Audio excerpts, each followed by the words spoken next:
I'm so excited to welcome you to Lucky Dog Animal Rescue's South Carolina Rescue Campus.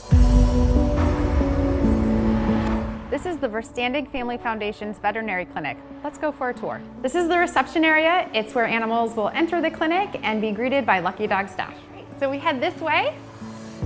We have the laundry area. As you can imagine, a veterinary clinic generates a lot of laundry.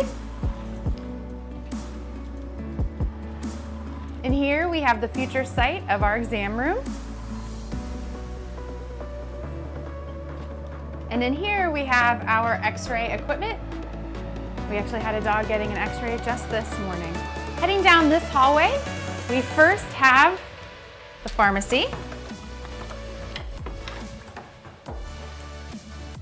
All the medications that keep our lucky dogs and cats healthy. We have our weight scale here to make sure that all of the animals have accurate weights. And then in this room, we have the cages for animals that are waiting for veterinary care, waiting for surgery. So it is our surgery prep room. On this side of the hallway, we have the rest of the prep area. This is a wet table where we can do dental procedures for dogs and cats. And in here we have our operating room. The operating room has 2 tables that can be run simultaneously so that we can do high volume spay and neuter. On this side of the room, we have our recovery cages, and we have 2 of our patients here right now. This is little Tatum. Poor Tatum had to have an eye removed, and she only had 1.5 teeth left, so she now is a toothless wonder cat. Down here, we have Natalia. Natalia is a husky mix who's not feeling so good, so she had some x-rays today.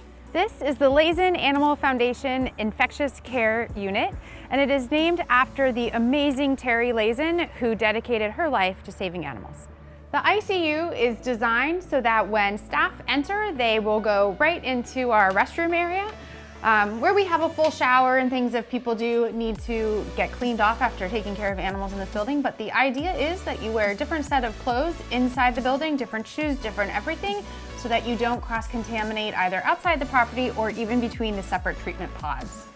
There are 4 separate pods in the ICU, each of which has its completely separate HVAC system, so that means that the air does not go between pod A and B, C and D.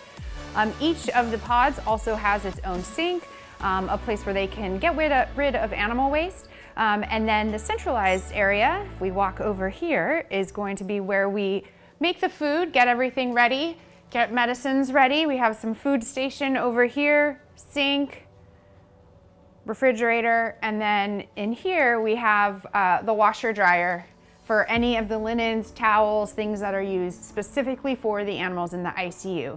So anything that comes into the ICU will get used in the ICU and not leave again. Here we already have 3 residents, or guests as we like to call them, of the ICU. This is Little Joe. Little Joe is being treated for a contagious type of mange called scabies. You can see he's got a lot of hair loss, but he actually looks a lot better than he did when he first arrived with us. And then down on this end, we have 2 puppies that are in quarantine. They haven't had all their vaccines yet. They've just gotten their first vaccine. It's P and Penelope, and they're waiting to make sure that they don't have exposure to any diseases that might spread throughout the transfer kennels. You'll notice this blue wall. This is a visual barrier. This is meant to prevent cage aggression or frustration from dogs or cats looking at each other across the way. So that's why we have this somewhat random wall. And then on this side, we have our ICU kennels. So these kennels will be where animals are receiving fluids and really having that intensive care. They will start in these kennels and then they will graduate to the runs if they are well enough to have that additional space and aren't having active IVs or other sorts of treatments. You may find it strange that we have a toilet in the middle of an ICU pod for dogs and cats, and no, we don't expect our animals to actually use the toilet, but it is a really effective way to get rid of waste that might have contamination within them. So the waste in these units will be placed in the toilet and disposed of. As I mentioned inside, each of the separate pods has its own HVAC system so that none of the air circulates and we don't spread infectious disease between the different treatment pods. As I like to joke, this thing could power an airplane. The property is almost 22 acres, and it can house as many buildings as we eventually want to build. So really the sky is the limit with respect to what this property could mean for rescuing animals, not just here in South Carolina, but throughout the regional South. We're really excited to make this a resource for the entire region. This is Stopover Station. These are the kennels that dogs will stay in while they're waiting from the shelter before they get to go on transport and come to the DC metro area to find their forever homes. So really it's just a brief little stopover, and most animals will only be here for about 2 weeks. The kennels in Stopover Station are double-sided. So what that means is that there's a front side and a back side, and the animals can have double space if you lift the door between them. Or if we have a ton of animals that need a place to stay, we can make them into smaller kennels and double our capacity in terms of size. Each of the kennels is going to have a Kuranda bed, bowls, all of that stuff, but as you can see, you can absolutely donate a bed or donate bowls or sponsor a kennel by providing the financial support that we need to keep the animal that lives in that kennel for however long they live there, full of food, water, medicine, etc. So there's lots of ways that you can help support the animals that have a stay in Stopover Station.